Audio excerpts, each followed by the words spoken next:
બોટાદ જિલ્લાનું સુપ્રસિદ્ધ યાત્રાધામ સાળંગપુર હનુમાનજી મંદિરે ભવ્ય રંગોત્સવની ઉજવણી કરવામાં આવી। ધૂળેટી પર્વને લઈને ગુજરાતનો સૌથી મોટો દિવ્ય રંગોત્સવ સાળંગપુર હનુમાનજી મંદિર ખાતે યોજાયો, જેમાં 51,000 નેચરલ કલર અને 500 જેટલા સપ્તધનુષ્યના રંગની થીમ ઉપર 70મી 80 ફૂટ જેટલા ઊંચેથી મંદિરના પટાંગણમાં તમામ ભક્તો ઉપર રંગના બ્લાસ્ટ કરાયા હતા અને 10,000 કિલો કલરને એર પ્રેશરથી ભક્તો પર ઉડાવવામાં આવ્યા તથા 100 જેટલા રિબિન બ્લાસ્ટ કરવામાં આવ્યા હતા।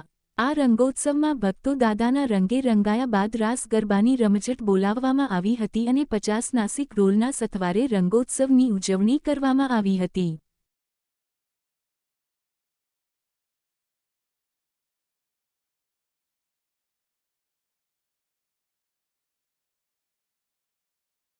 તથા ધૂળેટીના દિવસે દાદાને પંચરંગી વાઘા પહેરાવવામાં આવ્યા હતા તથા કષ્ટભંજન હનુમાનજી દાદાની સન્મુખ 10મી 11 પ્રકારના ઓર્ગેનિક રંગ ધરાવવામાં આવ્યા અને ફૂલનો અભિષેક કરવામાં આવ્યો હતો।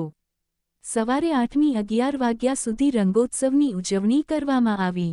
આ સાળંગપુર કષ્ટભંજન હનુમાનજી મંદિરે ગુજરાત સહિત 11 દેશના ભક્તોએ રંગોત્સવમાં ભાગ લીધો હતો અને હજારોની સંખ્યામાં ભક્તો રંગોત્સવમાં જોડાયા હતા। Rajesh Shah, R news, Botad.